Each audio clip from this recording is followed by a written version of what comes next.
Muy bien. Buenas noches a todos. Es un placer, es un gusto, es una honra poder compartir con ustedes este tiempo. Doy gracias a Dios. Dios me regaló muchos hermanos en la fe, amigos, discípulos del Ecuador,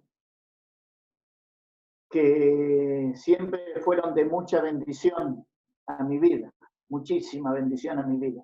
¿Y saben por qué no los menciono? Porque sé que me voy a olvidar de alguno y le puede caer mal, pero ellos saben, los que estuvieron conmigo en el campo, ellos saben que me refiero a ellos que fueron y son de una gran bendición, y que mi oración es que Dios les transforme cada día más y nos transforme en hombres de Dios, que amemos a Dios y sirvamos a Dios.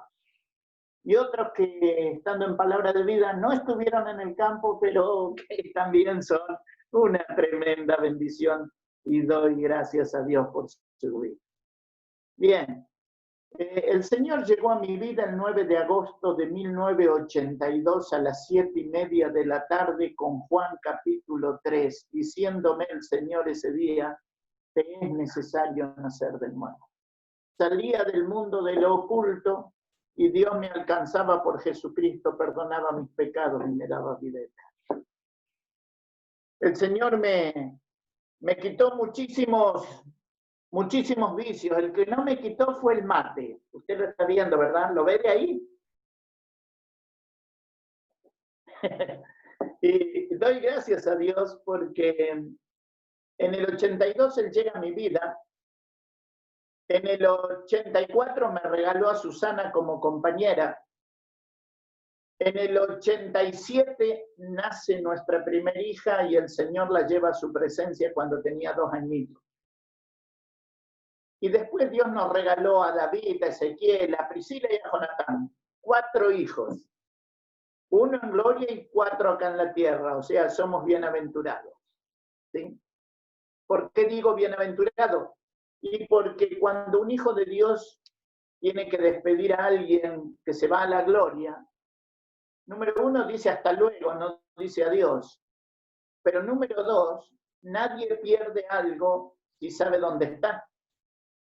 Entonces, para los cristianos, la muerte no es una pérdida, sino hasta luego, ya nos vemos. Dios nos llevó al Instituto Bíblico de Argentina, Palabra de Vida, el 10 de mayo de 1996. Salimos de Palabra de Vida el 10 de diciembre del 2010. Estuvimos 14 años allá, habíamos ido por 1. Pero Dios siempre había colocado el peso en mi corazón por la vida de los jóvenes que llegaban a estudiar, y trabajando en el campo. Palabra de Vida tiene un campo, una parte que era todo agrícola, y yo trabajaba en esa parte. Entonces, cuando Dios traía alumnos al campo, los veía como hijos. De ahí que me digan viejo, porque yo era el mayor. Y los que somos de descendencia italiana, cuando te dicen viejo es un honor, porque te están diciendo papá.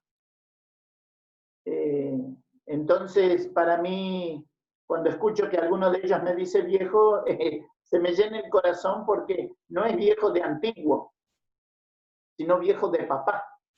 Y es un privilegio el reconocimiento ese. Cuando estábamos en el monte, en Palabra de Vida, Dios me llama a salir, a volver a mi iglesia local, de donde había conocido a Cristo. Volvimos a la iglesia local y Dios, en su soberanía, en su gracia, nos regaló años de victoria, de salvación de almas. La iglesia creció.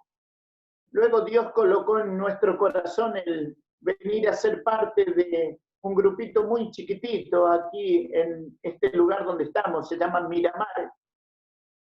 Y son personas muy mayores, 85 años, 78 promedio de edad. Y nosotros, y está Susana, yo y Jonathan, que es el más chico de mis hijos. Entonces a veces nos miramos en la iglesia y él se siente solo porque no hay adolescentes, no hay jóvenes. Y yo también porque no hay de mi edad. Entonces, bueno, nos apoyamos mutuamente y Dios está haciendo una gran obra.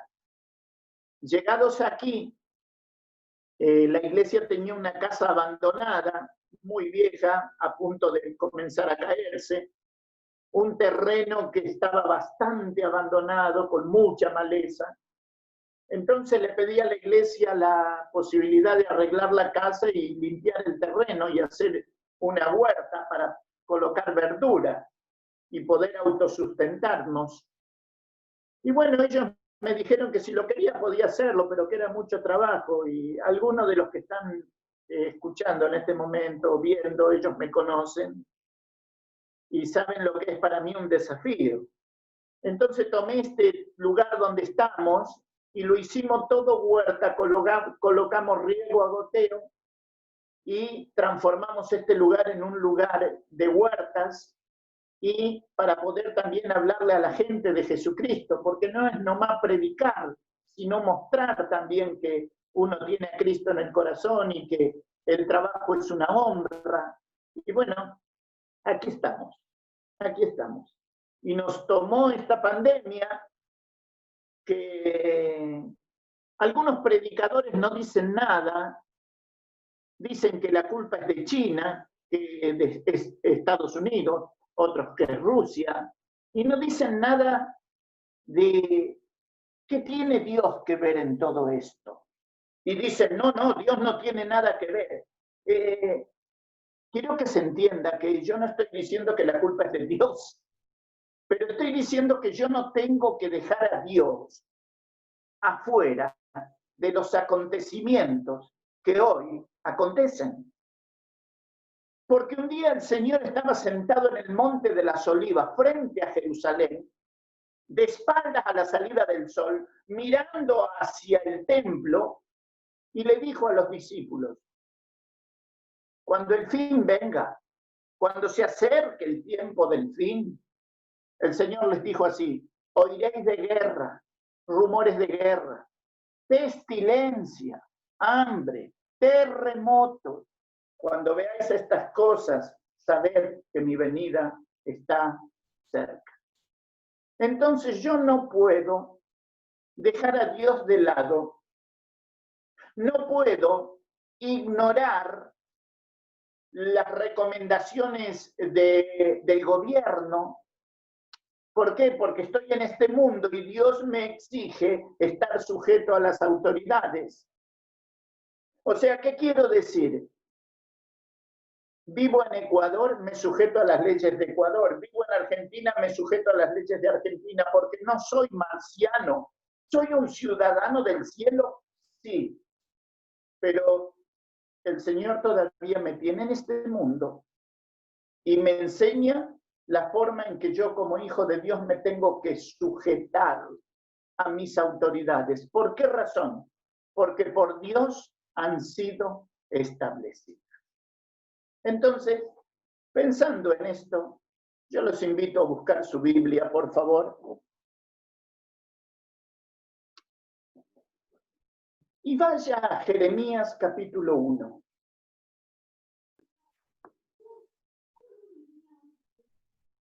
Jeremías capítulo 1. Verso 4. Vino pues palabra de Jehová a mí, diciendo, antes que te formase en el vientre te conocí, y antes que nacieses te santifiqué, te di por profeta a las naciones. Y yo dije, Señor Jehová, he aquí no sé hablar porque soy niño. Y me dijo Jehová, no digas soy niño, porque a todo lo que te envíe irás tú. Dirás todo lo que te mande.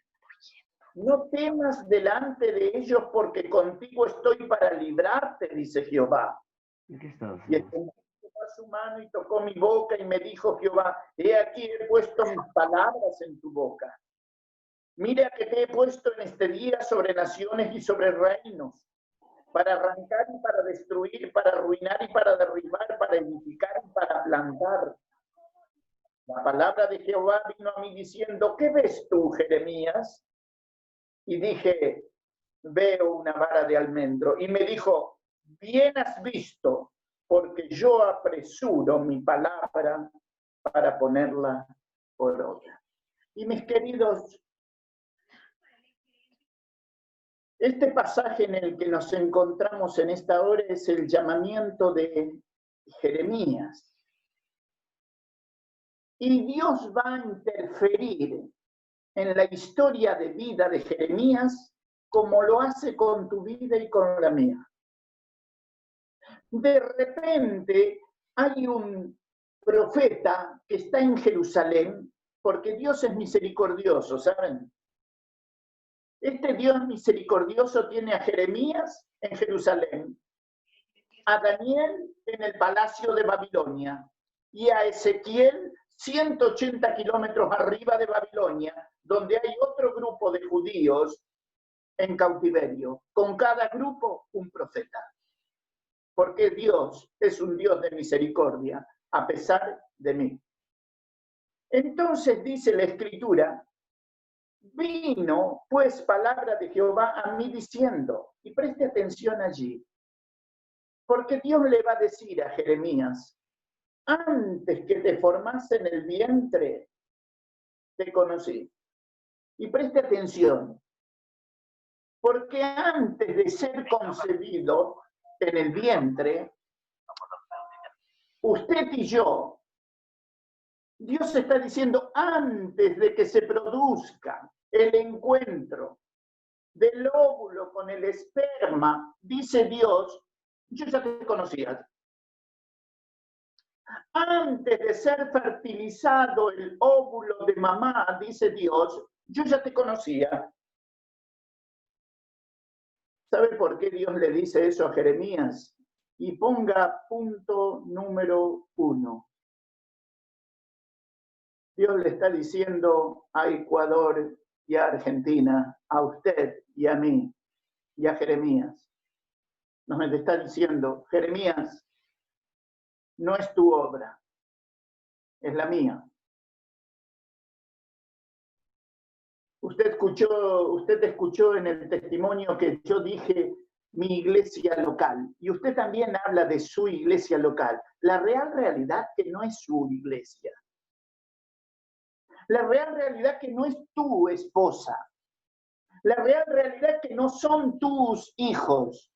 La real realidad es que no es tu marido. ¿Por qué razón? Porque la iglesia es la esposa de Cristo, número 1.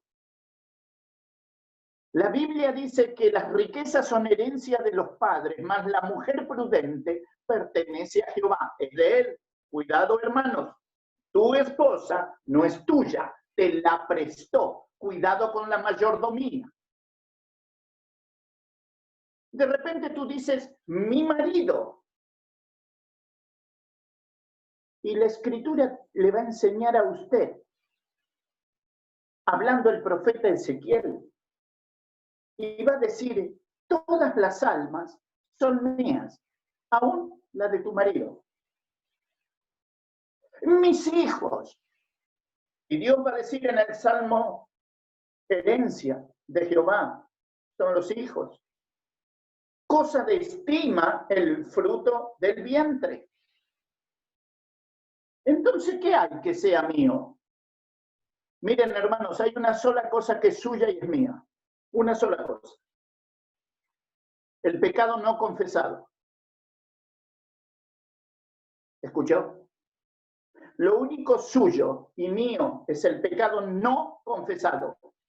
Pero la Biblia dice que el que confiesa y se aparta alcanza misericordia. ¿Qué quiero decir con todo esto? Que todo es de Él y para Él. Y que usted y yo en su obra estamos para servir. Somos siervos.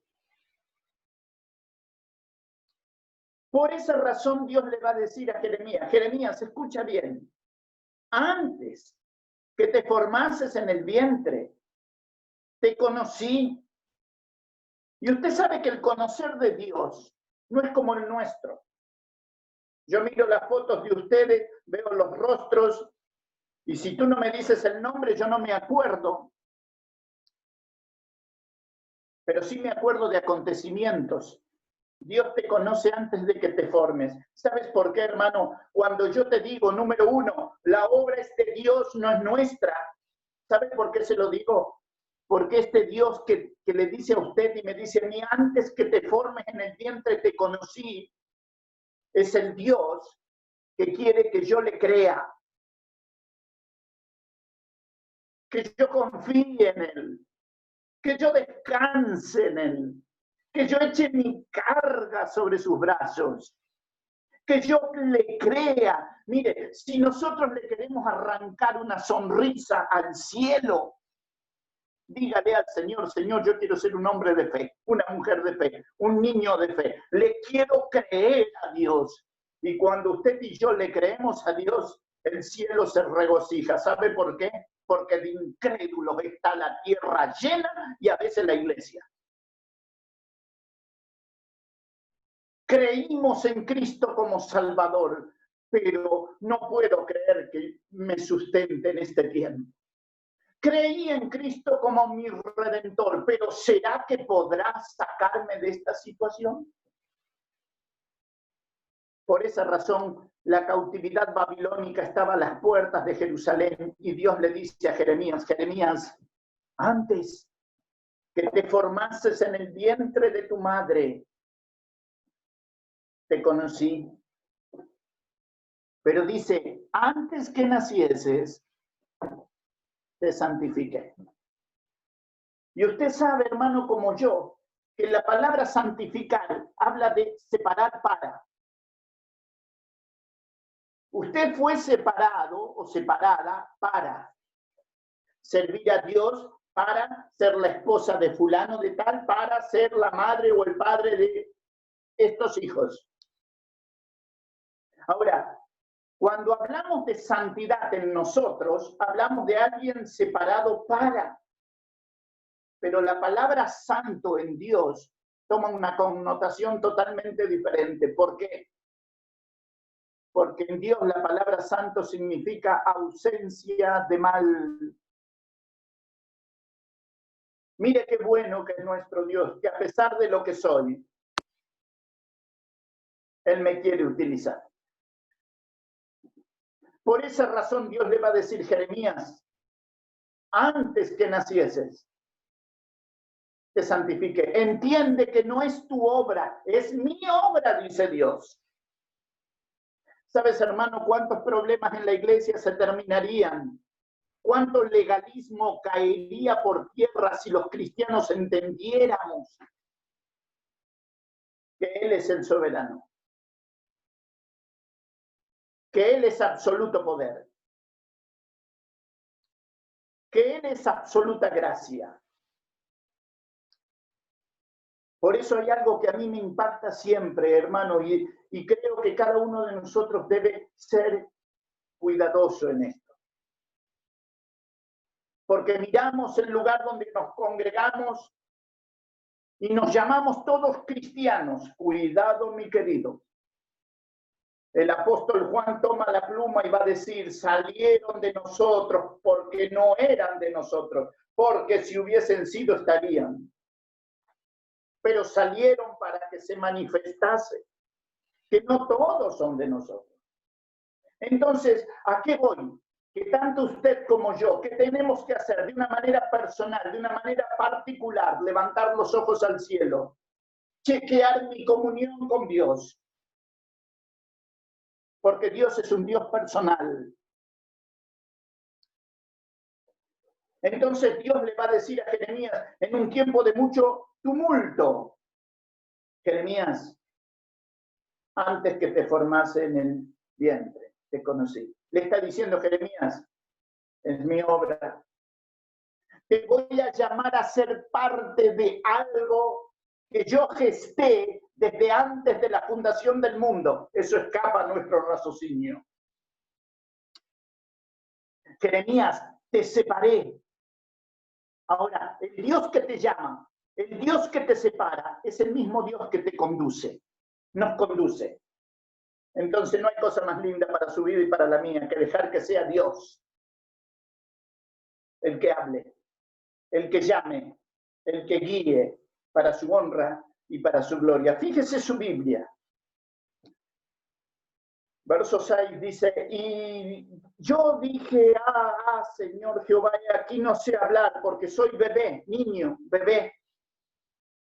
Y me dijo Jehová, no digas soy niño, porque a todo lo que te envíe irás tú.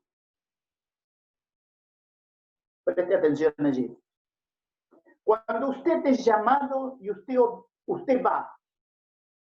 Cuando usted le dice a su niño, ven para aquí, y su niño viene, usted sabe que eso es obediencia, ¿verdad?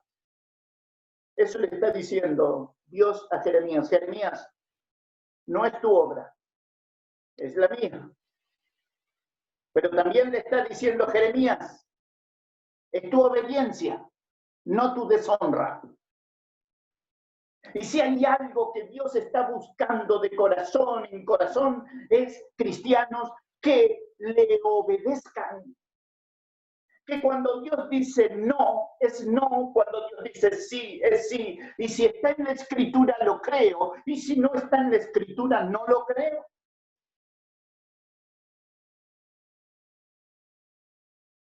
Y Dios le dice, Jeremías,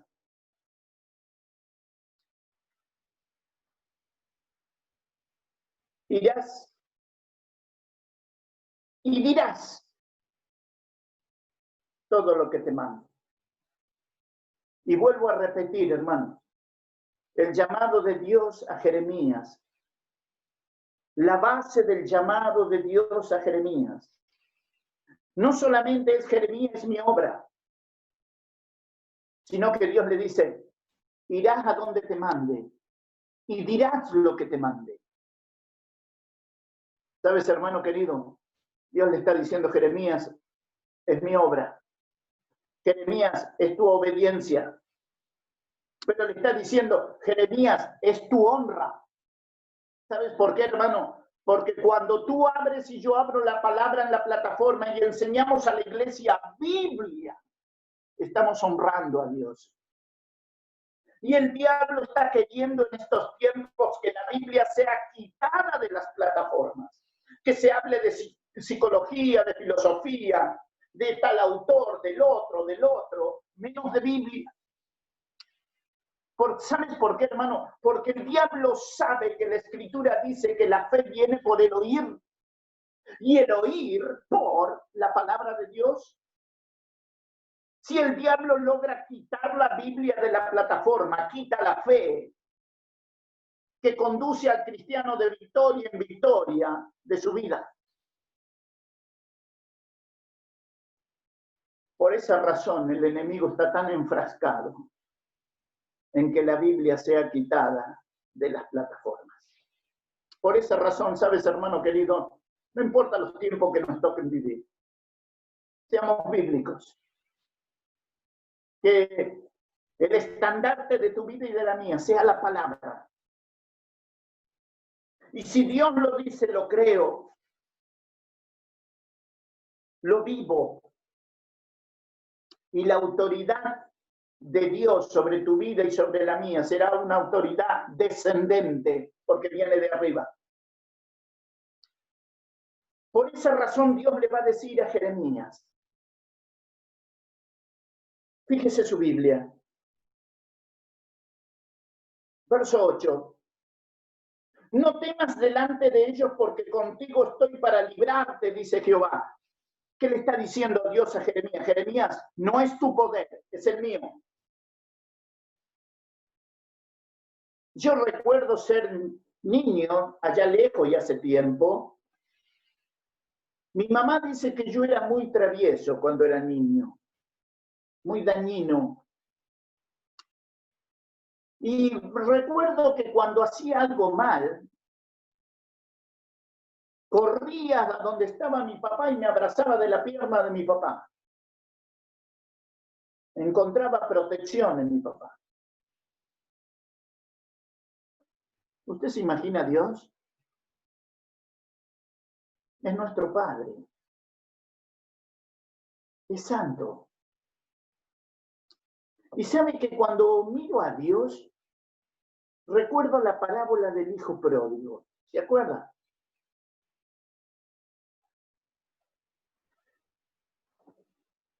El hijo pródigo se fue a la provincia apartada y estando allá gastó todo, volvió en sí.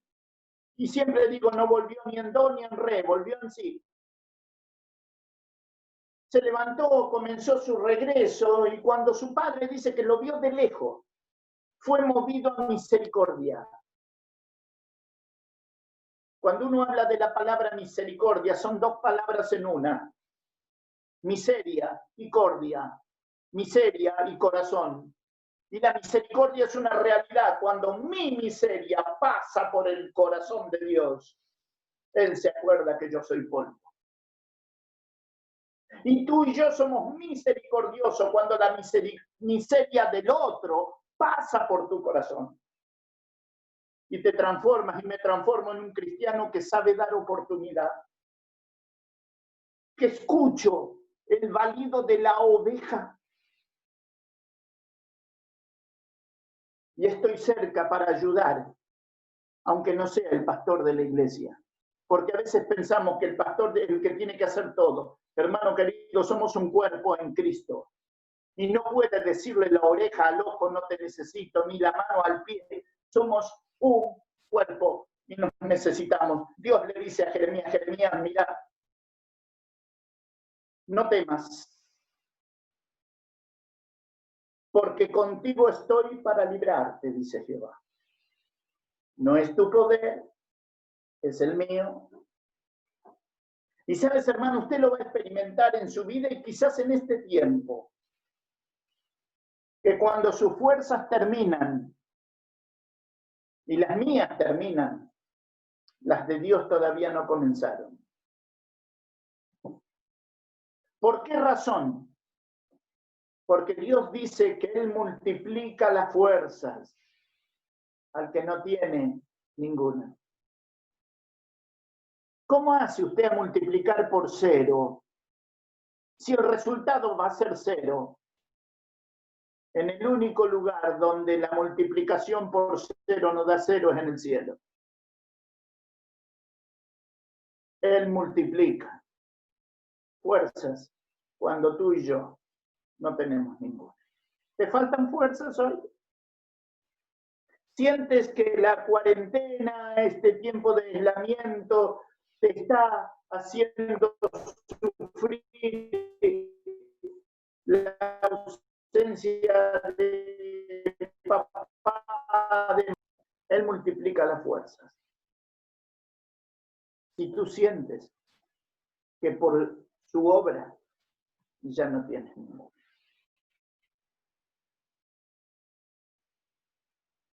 Fíjese lo que dice su Biblia. Verso 9, y extendió Jehová su mano y tocó mi boca y me dijo Jehová, he puesto mis palabras en tu boca. Me encanta, porque Dios le vuelve a recordar a Jeremías, Jeremías, no es tu palabra, es la mía. No es tu obra, es la mía. Jeremías, la base de esta obra es tu obediencia, tu honra.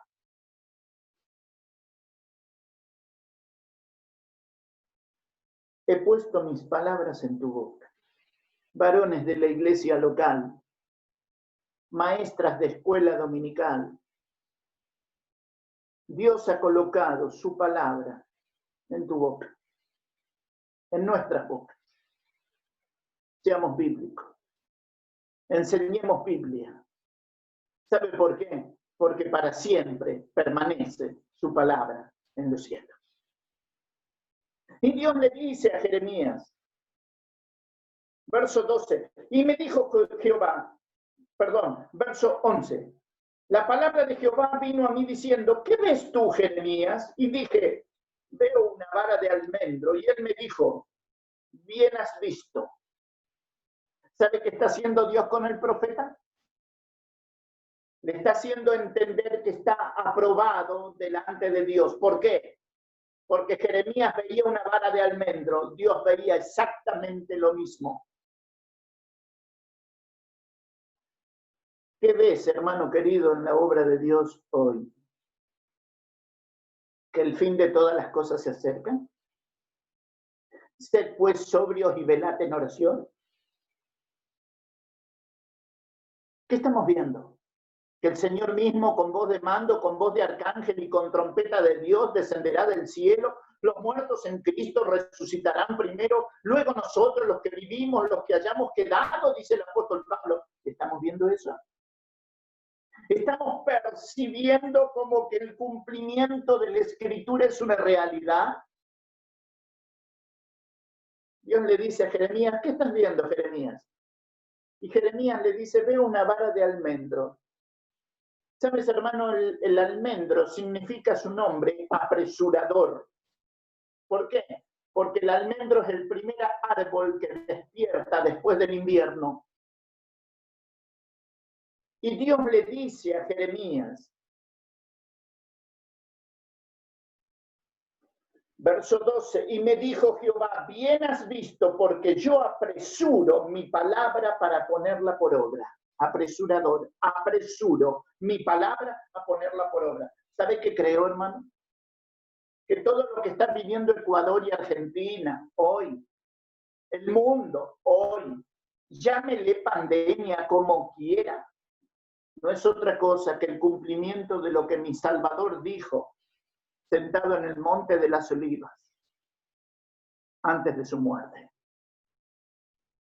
¿Sabe por qué le digo esto, hermano? Porque la iglesia tiene que entender que este libro tiene poder, respira, vive. ¿Usted recuerda algún presidente de algún país que en su momento, en su discurso público y nacional, por cadena nacional, maldijo al pueblo de Israel? ¿Recuerda? Libro de Génesis, capítulo 12, verso 3, dice, bendeciré a los que te bendijeren y a los que te maldijeren, maldeciré. Y uno dice, pero Génesis está lejos de nuestro presente. Mi querido, la Biblia es un libro actual. Usted abre hoy el Salmo 23:1 y lee, dice, Jehová es mi pastor. Lo abre de acá 100 años y lo lee y dice, Jehová es mi pastor. ¿Qué quiero decir con esto? Si la iglesia de Jesucristo quiere vivir la actualidad, tiene que ser bíblica, porque no hay cosa más actual que la Biblia. Por esa razón Dios le dice a su profeta, ¿qué ves, Jeremías? Y Jeremías le dice, veo una vara de almendro. Luego le va a decir, ¿qué ves, Jeremías? Y Jeremías dice, veo una olla cuya boca está hacia el norte. Y Dios le dice, bien has visto, Jeremías, porque yo traigo del norte el mal. ¿Por qué? Nabucodonosor estaba bajando con todos sus ejércitos. Y Dios va a llamar al profeta Jeremías. Dios lo va a comisionar al profeta Jeremías. Y quizás algunos entre los que me están escuchando y viendo, haya quienes tengan cargos en la iglesia. Déjeme decirle a usted, hermano, a usted que es la esposa de ese pastor, de ese anciano, de ese diácono, de ese misionero, que van a venir tiempos donde usted va a llorar mucho por la obra de Dios, por la indiferencia de las personas, por la batalla interna, externa. Y le va a suceder quizás como a Jeremías le sucedió. Jeremías dice, no voy a hablar más en tu nombre, Señor.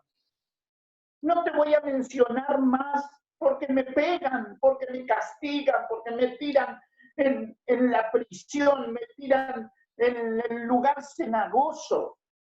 No voy a hablar más en tu nombre, Señor. Y cuando Jeremías quiso callarse, vuelve a tomar la pluma y escribe: me sedujiste, oh Dios, y fui seducido. ¿Sabe por qué Jeremías no cayó?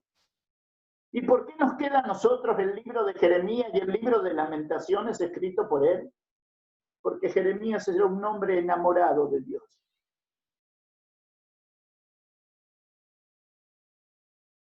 Creo que esta noche nos tenemos que preguntar, ante este Dios que no escatimó a su propio Hijo, sino que por amor a mí lo puso en la cruz, lo resucitó al tercer día en el poder del Espíritu Eterno, lo llevó a los cielos, lo sentó a su diestra.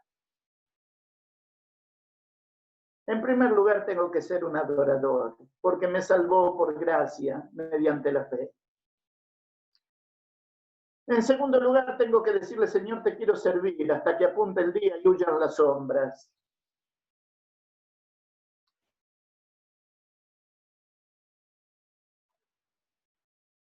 Esta noche, antes de poner nuestra cabeza en la almohada, nos preguntemos cuán enamorados de Dios estamos. ¿Sabes por qué te lo digo, hermano? Porque a veces los avatares de todos los días nos enfrían, nos angustian. Y la Escritura nos enseña que el diablo vino a hurtar, matar y destruir. Hurtar el gozo, matar el testimonio, destruir el ministerio. Y a veces le echamos la culpa al diablo de cosas que hacemos nosotros mismos. Y el diablo le dice a Dios: por Dios te lo juro que yo no fui. Entonces, que ante su presencia, sabiendo que tenemos un Dios santo, que en él hay ausencia de mal, si hay cosas en las que tenemos que pedir perdón, lo sepamos hacer. Y seamos conscientes de esto. Jeremías, no es tu obra, es la mía. Jeremías, no es tu palabra, es la mía. Jeremías, no es tu poder, es el mío. Jeremías, es tu obediencia y tu honra.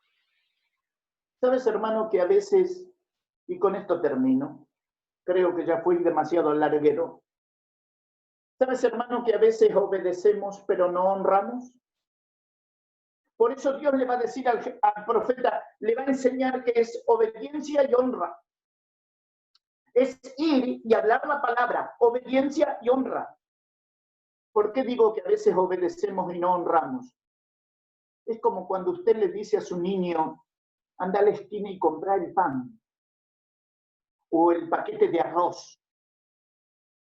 Y su hijito va, pero va rezongando, va enojón, porque ¿y por qué no mandan a mi hermana? ¿Por qué no mandan a mi hermano? Siempre me mandan a mí, siempre tengo que ir yo. Y va, compre el pan, compre el arroz, vuelve, lo pone arriba de la mesa. ¿Obedeció? Sí. ¿Honró? No.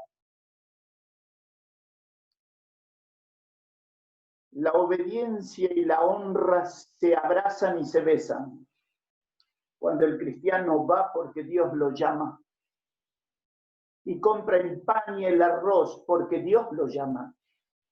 Y aunque hace calor o hace frío o hay luchas o lo que sea, si Dios llama, yo tengo que ir. Obediencia y honra. Hermanos, es su obra, no es la mía. Es su poder, no es el mío. Es su palabra, no es la mía. Obediencia y honra. Que Dios les bendiga. Muchas gracias.